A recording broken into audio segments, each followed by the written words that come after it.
I think it'll happen. I don't know about Actually, talk to me when, about it from but- the gaming perspective. Yeah, I mean, like, the ideal game is when you can be fully immersed in what's happening. You have haptic feedback. More than just your touch senses are activated, right? If you can smell the battlefield, if you can start, feeling when things are happening around you, it just becomes a completely different world, which honestly, like, it could be really good for like simulations of like training soldiers. You no longer have to go and have large expanses of land for them to occupy. You could train everybody in their household. But also on the flip side of that, it's like some of the best games ever might be a game where you just don't want to leave. Yeah. When you bring that up, the training aspect of it, all training really is simulations. That's true, but most training's done in the physical world. But what I mean by that is most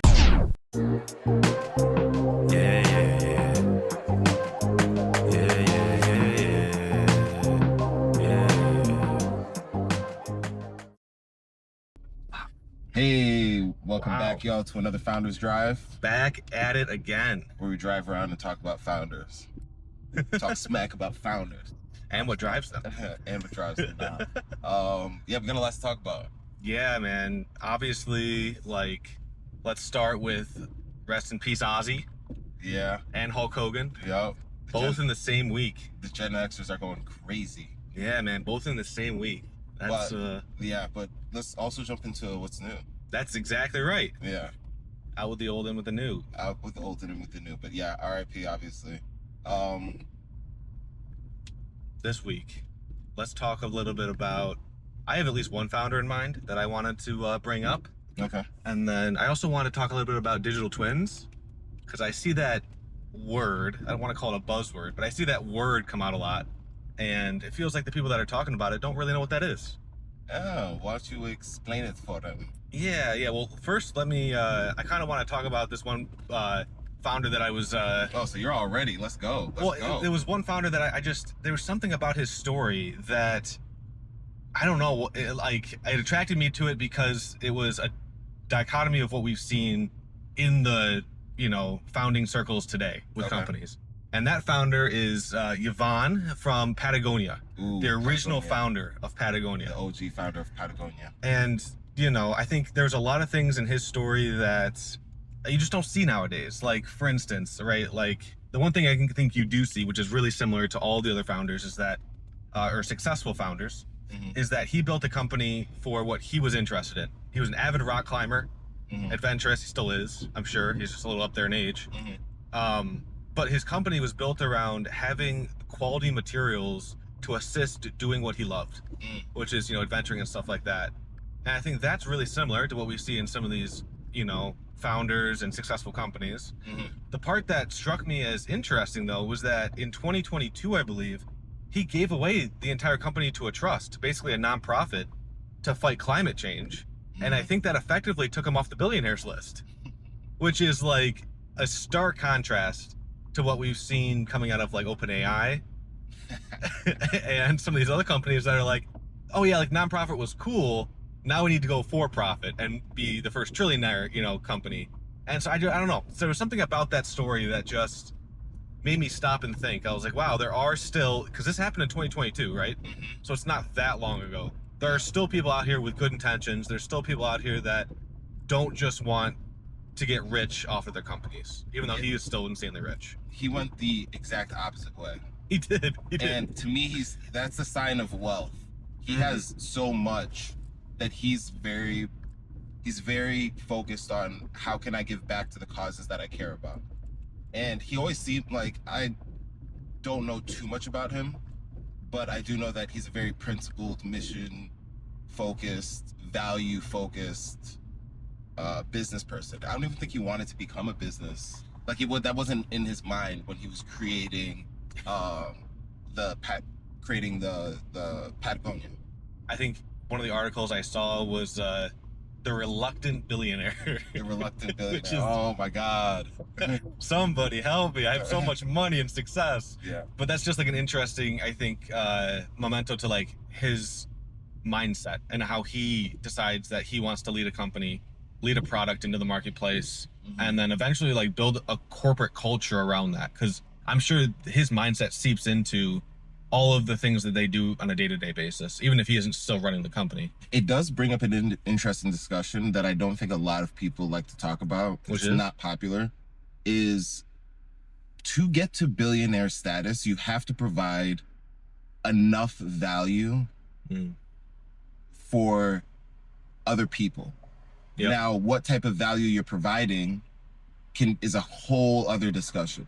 Some people might provide weaponry and bombs. Other people might provide outerwear. Yeah. You know?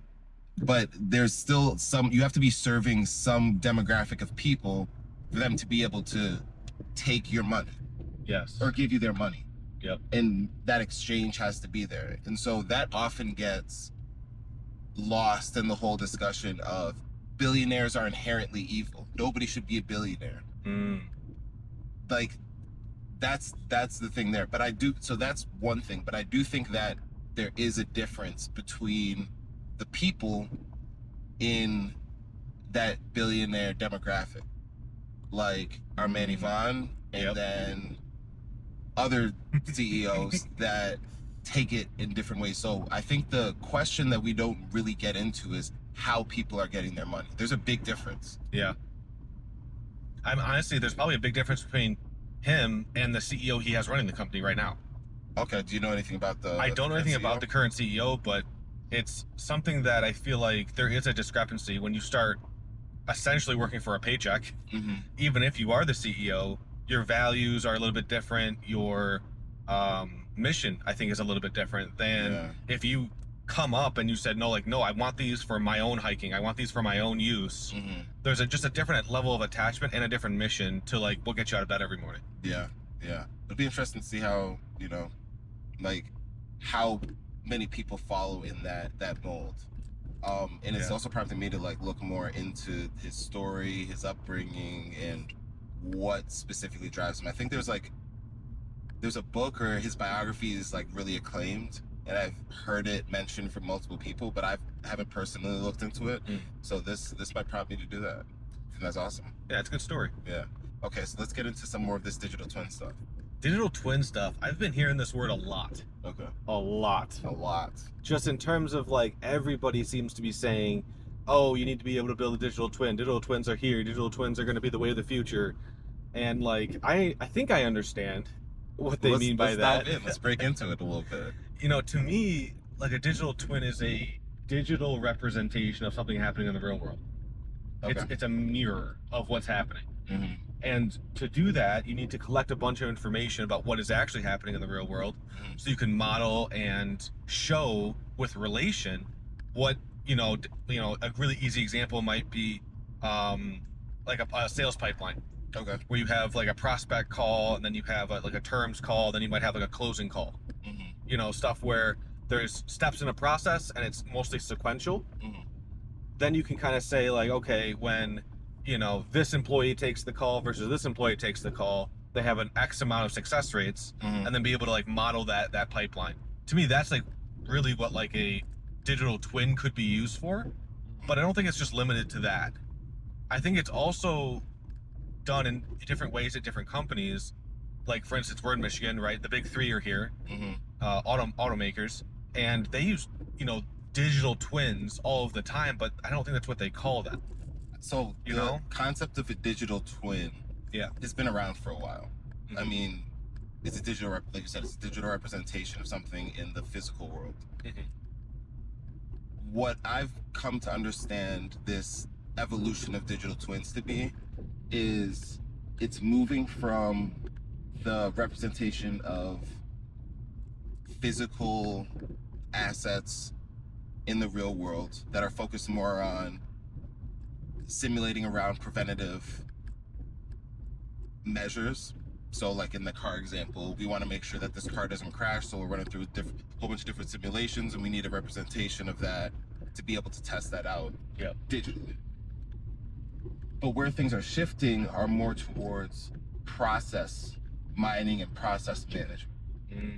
And that is slightly different in the sense that it's more focused on the transactions between systems And the value prop is more around, okay, if we can get data from these different systems in real time, how can we become more efficient, anticipate things that are going to be happening, and adjust on the fly, and become more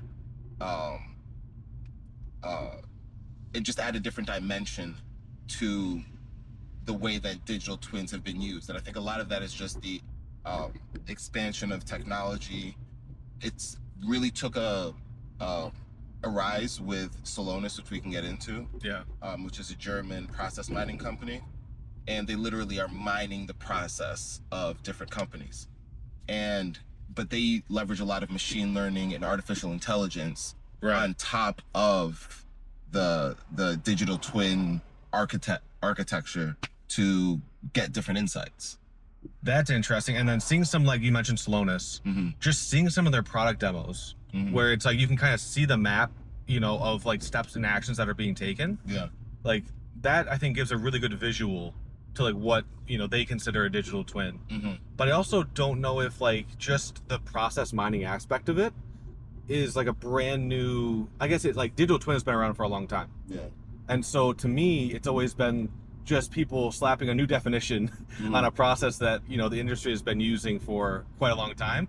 But maybe process mining might be somewhat more new. Yeah, well, I think that's the beauty of our field, and the beauty of, we can even like narrow down into artificial intelligence, is that artificial intelligence has been around since the 50s. Right.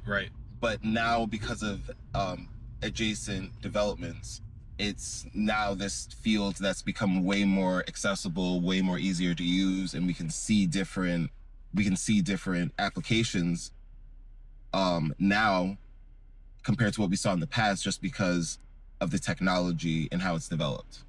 Yeah, you're definitely right there. To me, it feels like it's the ubiquitous nature of the term, which like now AI pretty much only means LLM. Yeah. You know, I was talking to a couple of people that were in different fields and this week, and they were just like, yeah, like whenever you say AI, I just think, you know, large language model. I think ChatGPT, and like that evolution of the definition of that word, I feel like is similar to digital twin. Yeah. Where it's like, yeah, we've had to do simulations before in the past because it's just so expensive to build an entire vehicle to crash it. And so we kind of want to make sure that before we spend the money, that we're going to do this the right way. And so those simulations have been around a long time. I think it's just like a more branding on top of that, which helps. Yeah, well, but also how you use it. Like a big part of it is around how you're actually using it. Sure. So with a digital twin, it was, again, before we do anything, we want to make sure that we have the right modeling. Yes. Now it's more, let's hook into the process to see what we're doing right now and play around with that. And like, again, the processes are more abstract by nature. It's not a physical representation that's built from sense data and physical in physics. It's more transactions. Every time, like, I don't know if you saw any of the promotional stuff on Celonis' website. And just taking a step back, Celonis is a German company, and it was founded by Alexander Rinke, and I can't remember, let me see if I can pull up his name. Alexander Rinke, Basti Nomenaker, and Martin Klein in 2011. They were some students previously that were taking, I think it was like IT or information systems courses. But in Germany, everybody usually works a job at the same time. And so in their classes, they were learning about process mining, which was something that was coined by one of their professors at the time, talking about how many gains and efficiencies you can bring into a business by focusing on the process, like how these people are doing things, and these invisible processes too. So that was relatively new, but at the same time, they were also working in their jobs as students. And when they were doing that, they started realizing how many inefficiencies there were in the company. And they were thinking to themselves, there's so many spaces for optimization here. Yeah. And so what they did is they started looking for software that they could use that would allow them to mine the processes. And they couldn't find anything. So they said, let's build it. let's build it. Why don't we start? That's interesting. Yeah. And so what's interesting, and this is kind of an aside, is they bootstrapped their company Really? for 5 years. Oh wow. Yeah. And so they It's still possible. It's right, still possible. It's still possible. So they put I was listening to an interview with Alexander, and he was like, we had no concept of VCs, like we just didn't understand it. Mhm. So we took $15,000 because that's what's required to start a business in Germany, Oh, okay. and do the whole incorporation. We took that $15,000 and then we built a prototype. We took it out, and from there, Wow. it was off to the races. They got their first investment in 2016, so 5 years after they incorporated. Wow. But it was essentially focused around this idea of process mining and using different IT, so information technologies and techniques that allow you to mine data to map out the process and create their version of a digital twin and start investigating how they can improve business. I think it's critical that people have the software. I don't know if you remember this, but back in 2017, 2018, while working at Rocket, they had an entire wall of a whiteboard dedicated to this process, where they would literally, on the weekly basis, go up, erase parts of the whiteboard, write in parts of the whiteboard, and it was literally 30 feet of whiteboard on a wall that showed the entire process. Yeah. And it's just crazy how they should have used software to model all that stuff to actually find the efficiencies, but they were doing it essentially by hand at the time. Yeah. Another thing is, like, so Rocket's one of those companies that's just very good at tracking data throughout the sales process, the mortgage process. And that's, I think, a big reason why it's been able to be so dominant in the mortgage space, is that they value information way more than most companies, and they make use of it.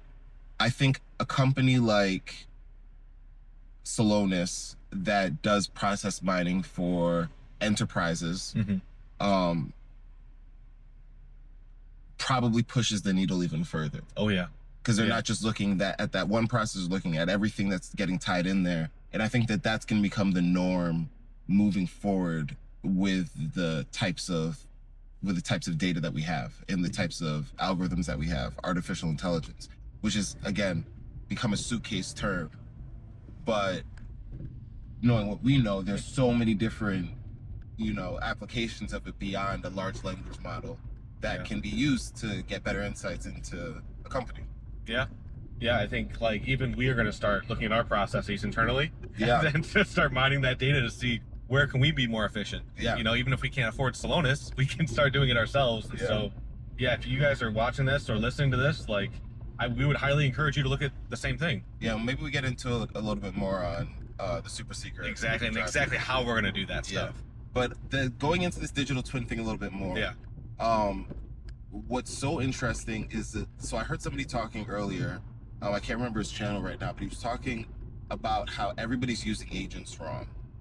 Everybody's using AI agents as doers and executors, which is really powerful. Do this thing for me. But he said that other application is in using AI agents as real world modelers, real world simulators that you can engage with. Yep. And I'm like, oh, digital twin, but becoming more commoditized, commoditized, but more accessible to everybody now. You don't have to be a scrappy startup that fought through and found all these clients to be able to create digital twins. Now, using AI agents, there's a way that we can do this to simulate experiences before we've actually gone through them. To me, that's the next step. The digital twin's the representation of the data. The simulation is how you interact with that stuff.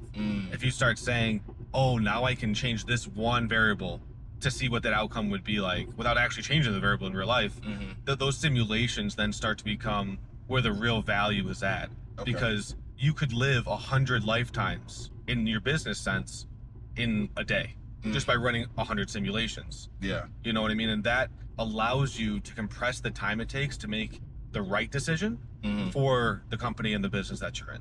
It's kind of crazy. Like, to me, when I hear that, what goes on in my mind is the multiverse is here.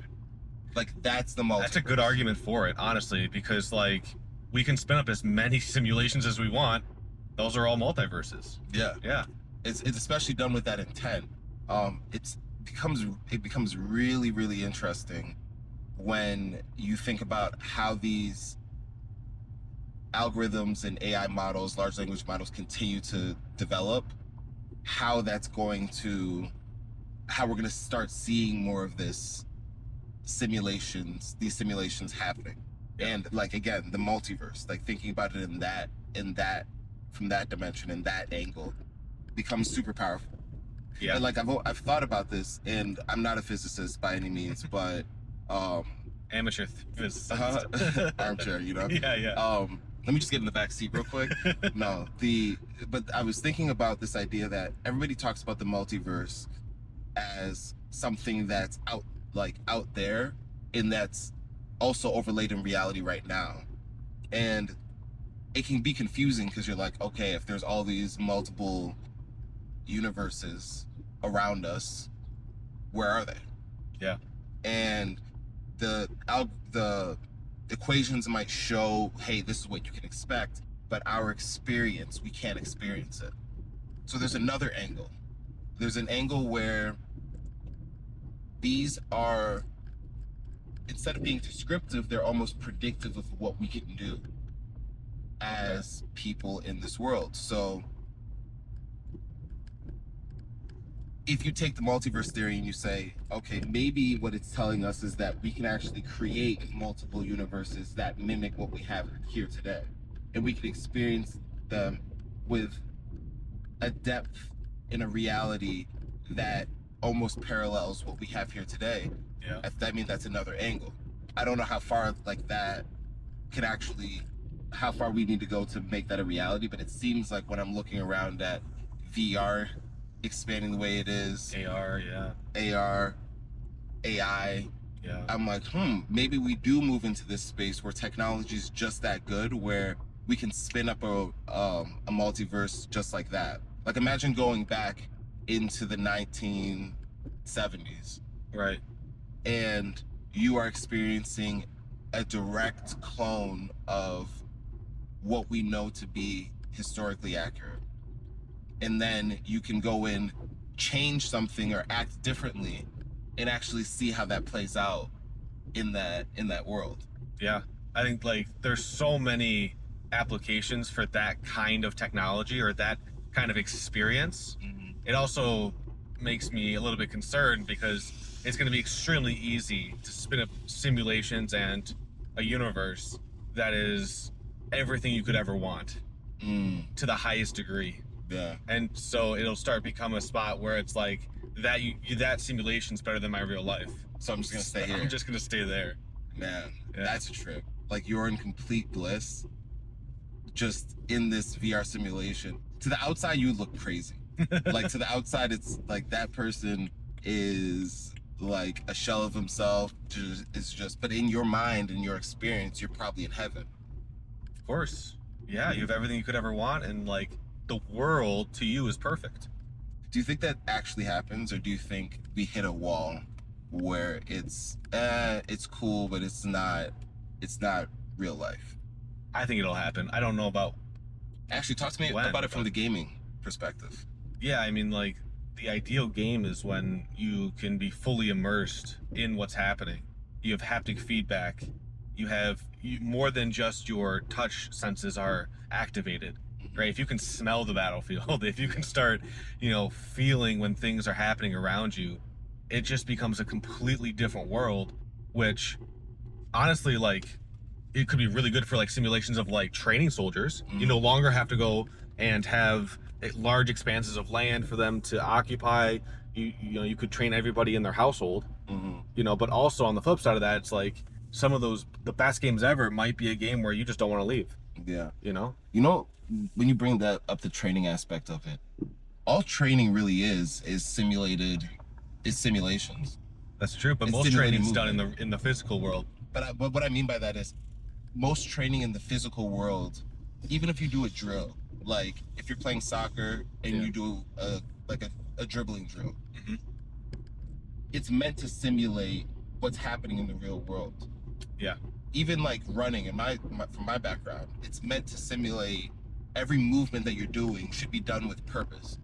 And what that purpose means is that in your mind, you have to be using your imagination to create the circumstances that mimic a real event or a real experience. In that case, it's the game. Yeah, It's the performance. It's the competition. exactly. But in a simulated experience, you don't have to just rely on your imagination because it's helping you along. And that's, I think, why they're so helpful when you're training, is because it's just easier to simulate. You don't have to imagine things. The feedback is almost instant. There's a lot more football players in the NFL that are doing this right now too. I think Jayden Daniels, the quarterback at Washington, I think it was him, but he was describing how he wakes up every morning and he gets in the VR simulator to go through his plays.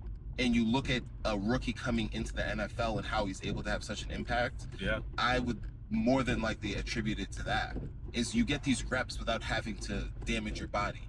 Now, Yeah. there's still a space for that, but if you could have another practice, an additional one to what you're already doing without risking your asset. It's funny because I think there is going to be a group of people that are like, well, for science, we do need you to simulate concussions. We want you to simulate CTE, Yeah. so we can learn. Yeah. But no, I mean, simulations with digital twins is where I think the real value is, because that lets you change those variables and then get that feedback even quicker than having to run it either in the real world or just with your theory. Yeah. That reminds me of something. I got to take a note right here because there's something that I would like to talk about in our super secret. Yeah, which is going to come out on constants. And so if you guys are watching this on YouTube, we have more content on constants that's only on constants. Yes. And so if you guys are interested, definitely check that stuff out. Yeah. So, but tying up a couple threads over here, what are some other thoughts on digital twins? I know earlier this week you mentioned some stories around that, or was that something else? I just, my experience with digital twins started a long time ago before I thought about the term of digital twins. Okay. I worked at a Fortune 100 company, and they build all of like the household appliances. Mm-hmm. And so, and I was doing IT support for them, and a particular scientist that I was assigned to help him with his computers, his networking, his, IT infrastructure, all the stuff you'd see at like a really boring IT job. Mm-hmm. His job was to simulate flushing a toilet. And so he would have these really extravagant 3D models of how much waste you could flush through a toilet and how long that could happen, so that they could slap the warranty on the product. They could have more details about how to repair and stuff like that, to see where the stress points are. Yeah. And these models used to be so big and the technology just wasn't as good. He used to have to run these for 3 or 4 days at a time. Oh my God. And he was like, yeah, I just simulated 10,000 flushes, and it was cool. I mean, it sucked for me because I had to make sure his computer was on and running for 3 days nonstop, which, we could handle. But it was interesting that now talking about this, it reminds me of those scenarios where it was he was running simulations because he didn't want to actually sit down on a toilet 10,000 times and flush it. Yeah. Which it makes a lot of sense. It saves him some time and an effort. Yeah, and then the other one I had is being in Michigan, I have a bunch of people that work at the big three. Mm-hmm. And I have people that literally do this for their job. They call it design verification, where the engineers or even the part will come manufactured, and they're like, okay, now we need to verify that the design, the theory that was used to build this product works in the real world. You'll see this with a lot of different products. With cars, it's pretty easy just to imagine, putting the suspension on a test track and then, having it weighted to see how much weight it can take, or spinning a tire, to see how long the tread lasts. Stuff like that, where they've been doing it for a long time. They just don't really call it digital twins. Yeah. And I think some of that too has to do with the fact that a lot of those tests are done in the real world. They obviously have some simulations of that, but their simulations are no, bolt that on and we'll see what happens. Yeah. When you're saying that, it reminds me of Tesla. I mean, Tesla has leaned into this whole concept of a digital twin Right. more than any other auto, in the sense that that's how they actually drive their cars.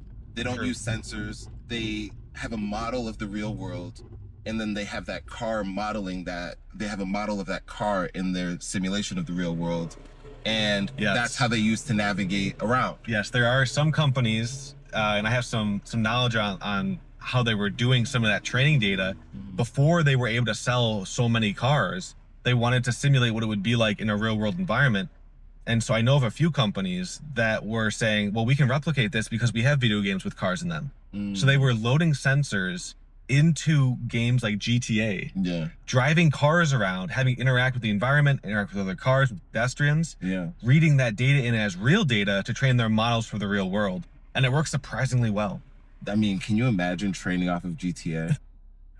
Your Model 3 is probably trained off of San Andreas. You know, it's like, That's crazy. it is kind of wild. But I mean, we're looking around and we're seeing the product of that. It's like, that's creativity. If like, It is. So another thing that that now that we're talking about games and stuff, that came to mind is another founder, Bilyeu. Oh, yeah. And there's a couple different takeaways from this, but his main goal and his main passion is creating a version of Ready Player One. Oh, okay. That's Great what book. Great book. I never actually haven't read it, but I watched the movie more than once and I loved it. But that's his ambition, is to create a Ready Player One. So even looking at all of the things that he's done so far with Quest and Impact Theory, his main thing is Ready Player One. Interesting. And that is a full immersive simulation that you can jump into and engage with and play around with. And so, in a large part of what they're doing, and I've heard him talk about this multiple times, is they're using a lot of these artificial intelligence algorithms, LLMs, to engage, or not engage, but to create this world that we can engage with. Yeah. Yeah. I think the most recent digital twin that I've seen is Elon talking about how Grok is done training on human data. He's starting to say that there is no more data for us left to train on. We've done it all. We've done it all. Yeah, and so now to get even more data, we need to start simulating it. We need to start writing a test that the AI then takes and then scores itself on in a way that we can actually create synthetic data for us to have a better model in the future, which is like some futuristic digital twin stuff. And well, that's actually pretty trippy, because you're giving artificial intelligence, an AI algorithm, the ability to model the world and simulate on its own, Yeah, like we do. almost like dreaming. Almost Like dreaming. almost, because like when you think about it, like we go through rapid simulations too and predictions, and then we ultimately pick the one that's going to maximize pleasure, minimize pain, keep us safe, etc. Right. Achieve an objective. And we might not experience all of that, but there's an element to it. And so with that announcement, it's crazy to think about how robust these systems are becoming. Yeah, that was great. I think we talked a lot about digital twins, and a little bit about the Patagonia founder. Yeah. But I think for any other content and the real game that we want to give away, I think it's going to be on the Super Secret podcast. Yes, sir. So awesome. Great talk this week. See you Peace next out. week. Later.